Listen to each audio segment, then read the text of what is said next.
اللہ تعالیٰ یہ خواب کیوں دکھاتا ہے بندوں کو؟ اور یہ ایک ایسا عمل ہے کہ جو انسان جس پہ قابو نہیں پا سکتا، جو انسانی ڈسکوری سے باہر ہے کہ ایسا کیوں ہوا. آپ دیکھیں کہ انسان دو چیزوں کا مجموعہ ہے، ایک اس کا جسم ہے اور ایک اس کی روح ہے. جہاں یہ دونوں آپس میں ایک دوسرے سے موافقت کرتے ہیں، ایک دوسرے کے ساتھ کوآرڈینیٹ کر رہے ہیں، وہاں یہ ایک دوسرے سے کشمکش بھی کرتے ہیں. بعض اوقات جسمانی خواہشات روح پر غالب آ جاتی ہیں، بعض اوقات روحانی کیفیات جسم پر غالب آ جاتی ہیں. عام طور پر دن میں جب ہم دنیا کے کام کر رہے ہوتے ہیں تو ہمارا جسم ایکٹیو ہوتا ہے، اور اس کا نتیجہ کیا ہوتا ہے کہ روح کی جو کار فرمائیاں وہ ذرا لو ہو جاتی ہیں. رات کو جب ہم سوتے ہیں اور جسم ہمارا بالکل بے حس ہو جاتا ہے تو پھر روح جو ہے وہ ابھر کر آتی ہے، اس کی کار فرمائی بڑھتی ہے، وہ زیادہ ایکٹیو ہو جاتی.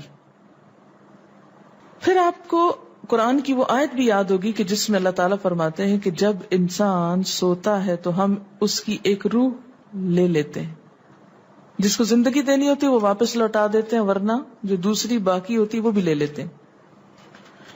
اب یہ جو روح نکلتی ہے نا ایک ہمارے جسم سے، تو یوں لگتا ہے کہ جیسے وہ مختلف جگہوں پہ وانڈر کرتی ہے، یعنی گھومتی پھرتی، اور بعض اوقات دور دراز پہنچ کے مثلا کسی مردے سے جا ملاقات کرتی، کیونکہ روح تو ایک لطیف چیز ہے نا.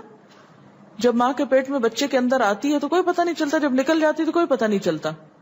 اسی طرح روح دیواروں کے پار بھی چلی جاتی ہے. قرآن پاک میں آتا نا کہ اینما تکونوا یدرککم الموت ولو کنتم فی بروج مشیدہ، یعنی اگر بالکل ساؤنڈ پروف اور ہوا پروف جگہ پر بھی کوئی چیز رکھ دی جائے تو کیا ہوگا؟ روح وہاں سے بھی نکل جائے گی. یعنی روح کے لیے یہ مادی چیزیں رکاوٹ نہیں ہے. اب آپ دیکھیں جو لوگ مر جاتے ہیں بعض اوقات آپ کی ان سے ملاقات ہوتی اور آپ کو یوں لگتا ہے جیسے آپ ان کو چھو کر آئیں، اور ایسا ممکن ہے کہ وہ جو سوتے وقت ایک روح آپ کی نکلی وہ ٹریول کرتے کرتے اس مقام پہ جا پہنچی جہاں وہ مردہ روح تھی، اور اس نے اس سے جا کر باتیں بھی کی، کچھ میسج بھی لیے، کچھ اور بھی. تو اس سارے کو ہم واضح طور پر نہ جان سکتے ہیں، اس کی حقیقت نہ سمجھ سکتے ہیں، لیکن بعض خوابوں کو انٹرپریٹ کرنے میں یہ چیز آپ کو مدد دے گی کہ ایسا کس طرح پاسبل ہے. آپ اپنے بستر پر لیٹے ہوئے اور روحانی طور پر آپ خواب میں آپ کہیں اور پہنچے ہوئے. بعض اوقات آپ دیکھتے ہیں کہ میت آپ کو کوئی چیز دے رہی ہے، میت رو رہی ہے، میت خوش ہے، آپ اس کو دیکھتے ہیں وہ بڑے باغ میں بیٹھی ہوئی ہے. یہ آپ نے کہاں سے دیکھ لیا؟ آپ تو بستر پہ لیٹے ہوئے تھے.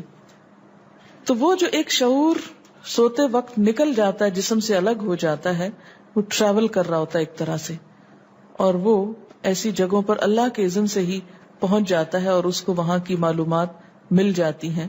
اچھا آپ کو یاد ہوگا وہ قصہ جو شہیدوں کا واقعہ میں نے آپ کو سنایا تھا، عراق میں جو صحابہ کرام کی قبروں میں سے ان کو نکال کر دوسری جگہ پر دفن کیا گیا. آپ نے دیکھا کہ مستقل کنٹینیوسلی 3 دن خواب آیا ایک شخص، جب اس نے اگنور کیا تو بادشاہ وقت کو خواب آیا، مفتی اعظم کو خواب ہے، اور مسلسل خواب میں وہ اپنا میسج کنوے کر رہے ہیں کہ ہمیں وہاں سے نکالو، ہماری قبروں میں پانی آ گیا. اور یہ بالکل سچا واقعہ ہوا، دنیا نے جس کا مشاہدہ بھی کیا. تو پھر آپ اس کو کیسے انٹرپریٹ کریں گے؟ وہ شہداء کہاں ملے تھے؟ تو بات یہ ہے کہ جیسے ہماری روح ٹریول کرتی ہے، کہیں ایسی جگہ جا پہنچتی ہے تو ہو سکتا ہے کہ وہ اس مقام تک جا پہنچی ہو. یہ شہیدوں کی روح تو آزاد ہوتی ہے، ان کو اجازت مل گئی ہو کہ وہ ان لوگوں کی روح سے جا ملے، کیونکہ سجین قید خانے میں تو ہوتی ہے نا وہ روح جس کو مجرم روح جو ہوتی. لیکن جو مومن کی روح ہے، خاص طور پہ شہداء کی روح ہے، تو جنت میں کیا کر رہی ہوتی ہے؟ گھوم پھر رہی ہوتی، کھا پی رہی ہوتی. تو یہ بالکل ایک سچ ہے اور حقیقت ہے کہ بسا اوقات انسان خواب میں ایسے لوگوں سے ملاقات کر کے ان کے حالات کو جان لیتا ہے کہ ان پہ کیا گزر رہی. مثلا ان کو عذاب ہو رہا ہے. یہ عام بات ہے نا کہ میت کو جس حال میں دیکھو اسی حال میں ہوتی ہے.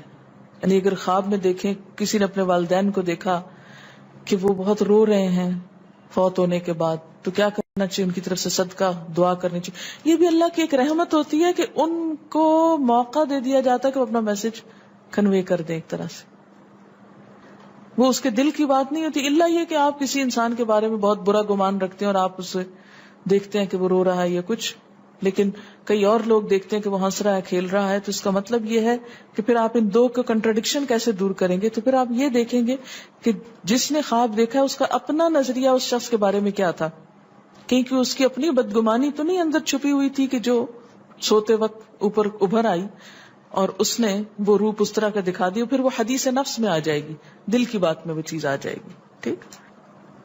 تو نبوت کا جیسے انبیاء علیہ السلام کو کچھ غیب کی خبریں دے دی جاتی تھی، اسی طرح عام انسانوں کو خواب کے ذریعے کچھ غیب کی خبریں دے دی جاتی ہیں. لیکن کسی بھی خواب کے سچا ہونے کی آپ کوئی دلیل نہیں رکھتے.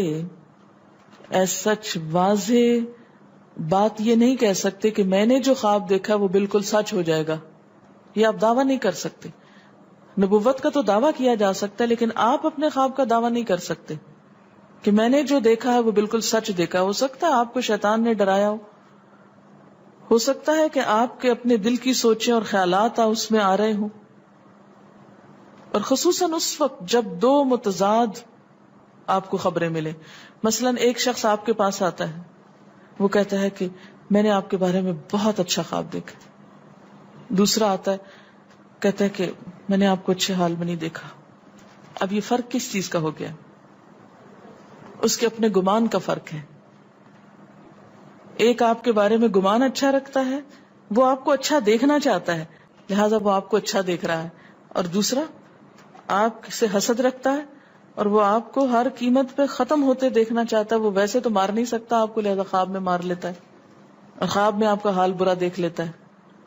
تو وہ خواب دراصل کیا ہوتا ہے؟ اس کی اپنے نفس کی بات ہوتی ہے.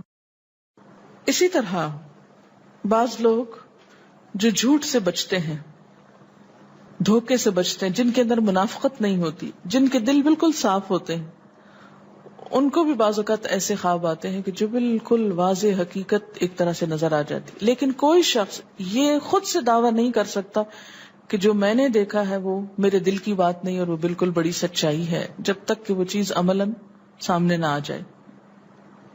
آپ صلی اللہ علیہ وسلم نے فرمایا اچھا خواب اللہ کی طرف سے ہے اور برا شیطان کی طرف سے.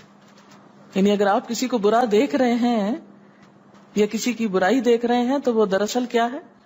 شیطان ہے آپ کے اندر، جو آپ کو اس شخص کے خلاف یا کسی خاص واقعے کے خلاف بھڑکا رہا ہے، اور آپ اپنی تسلی کر لیتے ہیں خواب کے ذریعے. فرمایا پس جب کوئی شخص پسندیدہ خواب دیکھے تو اسے صرف اس شخص سے بیان کرے جس سے محبت اور اعتقاد ہے. یہ میرا مشورہ نہیں، نبی صلی اللہ علیہ وسلم کا ہے آپ سب کے لیے. بخاری اور مسلم کی روایت ہے کہ جب کوئی اچھا خواب آپ دیکھیں تو کیا کریں؟ اس کو بتائیں جس سے آپ محبت رکھتے ہو، وہ آپ سے بھی رکھتا ہو اور جس پر آپ کا اعتماد ہو. جیسے حضرت یعقوب علیہ السلام نے کیا کہا تھا بیٹے کو کہ مجھے تو بتا دیا، بھائیوں کو نہیں بتانا.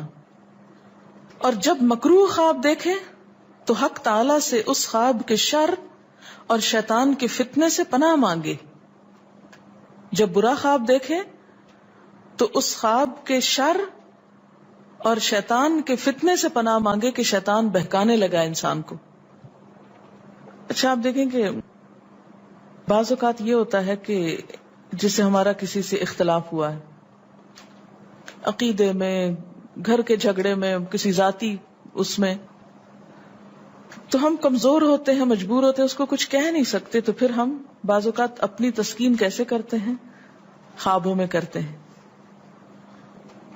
مثلا ایک لڑکا کسی سے شادی کرنا چاہتا ہے اور وہ کر نہیں پاتا، اس کو وہ رشتہ مل نہیں رہا، تو وہ خواب میں دیکھتا ہے کہ اس کی شادی اس سے ہو گئی ہے، اس لڑکی سے. تو بعض خوابوں کی نوعیت بس صرف اتنی ہوتی، اس سے زیادہ اس کی حقیقت نہیں ہوتی. اچھا بعض اوقات جیسے کسی سے ضد ہے، عداوت ہے، دشمنی ہے آپ کی، اب آپ اس کو خواب میں برا دیکھ رہے ہیں، اس کی برائی دیکھ رہے ہیں، تو یہ دراصل کیا ہے؟ شیطان کا شر ہے جو آپ پہ غالب آ گیا ہے. آپ اس کی برائی چاہتے ہیں، ویسے کچھ کر نہیں پاتے، مجبور ہیں آپ، تو آپ خواب کے ذریعے وہ اپنی تسلی کر لیتے ہیں.